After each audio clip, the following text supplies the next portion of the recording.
love some crappy garage.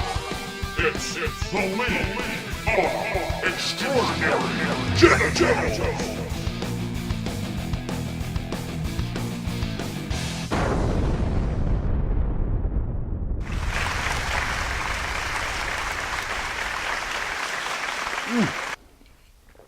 Oh! How? All right, welcome everyone to week 2 of the League of Extraordinary Genitals Fantasy Football League. I'm your host, John David Brake, and we're going to go over yet another week of exciting fantasy football. We've already got the standings in. There's some surprises. Speaking of surprises, we're going to have some surprise guests on this week. But let's go to this week's Week 2 roundup for fantasy football. But before we do that, let's do, in honor of September 11th, let's do the Pledge of Allegiance. Okay, enough of that. All right, anyways, let's go on over to Week 2 in review. Week 2.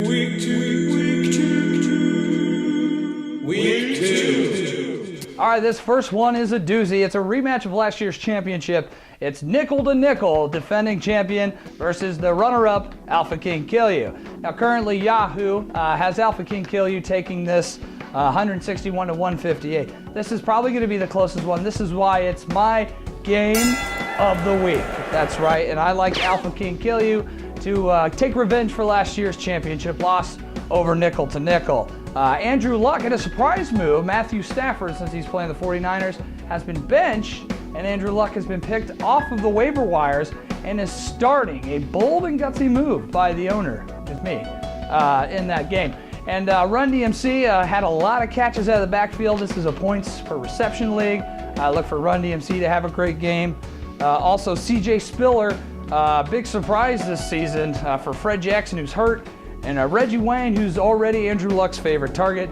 I like that game to be probably about 165 to 159. I'll give it that. All right, moving on. Let's go to Like I'm Tannehill facing Intentional Pounding. Intentional Pounding got a nice win last week with Eli Manning putting up some okay numbers, even though they lost. But Eli and Wes Welker, who had a really disappointing game last week, he faces the Arizona Cardinals, and I look for him to bounce back and have a great game. He's got Frank Gore and MJD. Maybe about 3 years ago that would have been really special. But I look for those two to have a good game, especially Gore against the Frank Gore against the Detroit Lions defense. They'll too be busy spending time in jail. Also, Tony Romo looks to have another good game. Now, Megatron is going up against the 49ers. I don't expect him to do as well. He didn't have that great of a game last week. And Gronkowski, also for Tannehill, is probably going to bust out this game. I'm thinking Intentional Pounding is going to take this one. Yahoo says Tannehill's going to win. I like Intentional Pounding, 160 to 150. I think that's going to be a slim margin of victory. Now let's go over to last week's loser, to Alpha King Kill You, 50 Shades of Tebow. They look to rebound against second place, Menage a Trois, second highest scoring team in the league last week. Menage a Trois with Tom Brady, and Brandon Marshall had a huge game against the Colts defense. Big surprise, I called it. Cam Newton is on the Shades of Tebow. Looks like he might have a good game. Andre Dawson and Stephen Ridley looks like to be actually a 100-yard running back in New England in the backfield. So look for him to have a big game. And don't forget the Law Firm, who also looked pretty good, even if it was a blowout. I look if the Bengals are actually winning or close, look for him to run more. This is my upset pick of the week, the upset special. I'm taking 50 Shades of Tebow over Menage a Trois. That's right, I look for Menage a Trois to fall this week. Now let's go over to the Nessa Nation, who took the victory. I predicted Sprinkles, our gorilla, who got it wrong, picked against him. We will bring Sprinkles out probably, take another lock of the week. Nessa Nation with Drew Brees and DeMarco Murray. And Darren Sproles and Drew Brees, I look for having a good game. They just got creamed last week against RG3 and the Redskins. But Nessa Nation is going up against the Bacon Nazis. Now, this is my schlubbing of the week. I look for Nessa Nation to put probably about a 40-point win over the Bacon Nazis. Just not good matchups. Jay Cutler had a really good game last week, but it was against the Colts. I don't think he's going to do the same thing this week. Larry Fitzgerald. Now that Kevin Cobb's in there, I look for him to just keep getting the ball. Kevin Cobb loves to pass to Larry Fitzgerald. Let's move on to Hans Molman. Hans Molman versus the surprise team in the league, James Yarnell's Woolly Mammoths. Woolly Mammoths almost scored 230 points last week. I thought that was going to be schlubbing of the last week. I'm eating shoe on that pick. James proved me wrong and pulled up a huge upset victory over Paul and the Giant Grounds loss. James also had a huge points boost with Matty Ice and Julio Jones connecting a few times. I look for that to continue. Also, LaShawn McCoy had some big plays with Michael Vick there when he didn't turn the ball over. And he's going up against Michael Vick and Arian Foster. Arian Foster had a nice game, but I don't think it's going to be enough for Hans Molman. I look for the Moles to go back under to a surprising early front runner, the Woolly Mammoths. Now let's move on to another team that I totally blew the call on. Blind in Texas. Blind in Texas versus the Giant Grounds loss. I totally didn't think Blind in Texas would do anything last week. I was proved wrong yet again. Pat O'Connor pulled out a nice win. And although I don't think it's going to continue, I think the Giant Grounds loss rebound with Aaron Rodgers looking to rebound against getting beat up against the 49ers. Jimmy Graham looks to have a good game with Drew Brees. Steven Jackson probably is going to put up some points. And my Bradshaw in the running game. Peyton Manning and Demarius Thomas, that might kind of keep Pat in things. But I picked Pat to lose 160 to 179. Now that the roundup's over, let's go to our favorite segment. It's the Gorilla Pick of the Week. It's the Gorilla Pick of the Week. Monkey pick.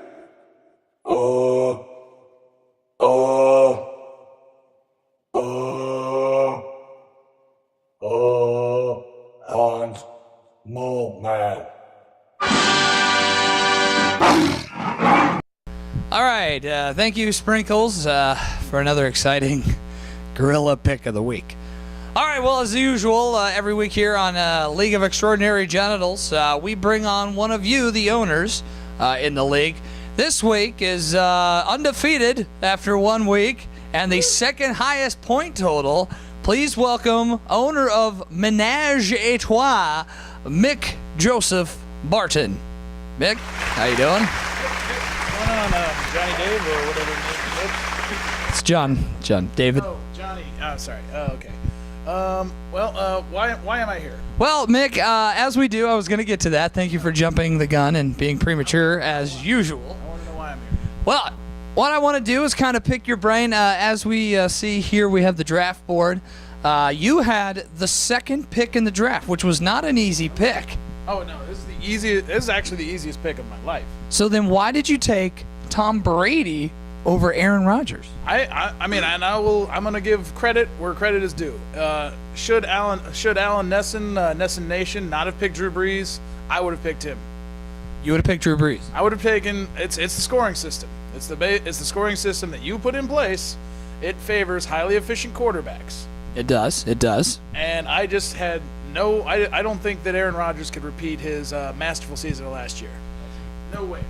Very true. Note at home, it's always important to do your homework and Mick studied up on the rules and scoring. Now, also, after Tom Brady, it got a little slim.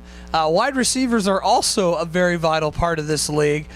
Victor Cruz, he had a pretty nice game, and Brandon Marshall had a very nice game. You got two receivers in the next two rounds that started off well. How'd you think that was going to fare out? Well, I mean, I just want to throw in the next pick, also Percival Harvin.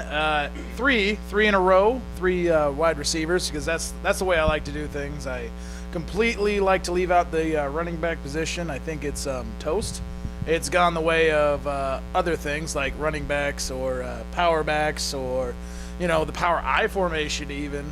Or Al Gore's political career. Oh yeah. I mean, he's not even trying anymore. No, it's basically like you have a draft board. You go in there on the day of, and like you keep to it. You see who your highest person is at that point, and at the point it was Victor Cruz, and then it was going to be Brandon Marshall. So I was flipping a coin over who to take. Happily, the next guy only took two running backs, and well, I don't know if he won his first week. I don't really care.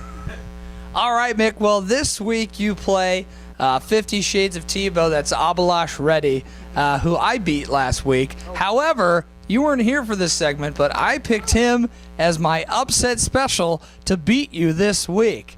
I just like the matchups, but tell me why, and tell the people at home why you're going to win. You have 90 seconds to talk smack and say why you are the better fantasy owner. All right, well, let's go with the football stuff real quick. Tom Brady, Cam Newton, the guy who runs a lot, but he can. I was like, I don't know if you read the article, but the other team apparently got under his skin, and apparently he's a 12-year-old boy. Whoa! Pick on Cam Newton, he crumbles. Whoa! Brady does not crumble. Unless you're that one guy from the Chiefs. And basically, when I look like side by side, these comparisons, he has like the poor man's version of whatever I have. Okay. It's like he has Andre Johnson, who is literally a hiccup away from the IR. It's like, and I picked up Brandon Marshall. He's got Jeremy Maclin, who is a poor man's version of, well, that guy has AIDS, I think. He has AIDS, but he sure had a good game last week. Vincent Jackson. He's not Victor Cruz. It's No. Aaron Hernandez over Brandon Pettigrew. From the Lions, yeah. Okay, and Ryan Matthews or Stephen Ridley, take your pick with Collarbone and a guy no one's ever heard of. Never heard of, but he did come out last week, and he's my wild card this week. I think he's going to have a good showing. It might be over you this week. All right, well, 50 Shades of Tebow. I don't understand your obsession. 50. I mean, it's not. Usually you pick puns or something clever like that. I mean, I only have to think that you want to put Tim Tebow in some bondage gear and anally fist him. He's calling you a sodomite. Yeah, I'm calling it. Well, no, it's. If you were to look at him, the guy has, Michael Bolton t-shirts, lots of cutoff shorts, Kind of gay. a share shirt, and I believe that these articles of clothing are kind of like rape allegations. You don't want to have any. Right. It's like you are a successful person if you've never had any of these things. I'll agree. I think he's a rapist. Yeah. I mean, I know, and I list those items. You probably think gay, and, he probably is. But, Yeah. no, I think he's one of those things. It starts with an H. It's like, I know he hates the word, but it starts with an H. Well, your 90 seconds have been well over, but please hurry and tell us. No, it's hipster. It's hipster. Hipster? What? And I've got this on very good authority that he was in Fountain Square last week in hipster bars, drinking Sun King Ale, and listening to the Wood Brothers. Wow. Strong allegations from owner of Menage a Trois, Mick Barton. Mick, thanks for coming on this week's show. I hope you had a good time. Tune in next week. We'll do the same thing. We'll have a rundown. Next week, I'm going to try to get the surprise team, James Yarnell, a highest point total, undefeated in the first week, obviously taking down the ground sloths, his roommate, Paul Metz, JD Break. This is Mick Barton. We'll see you next week.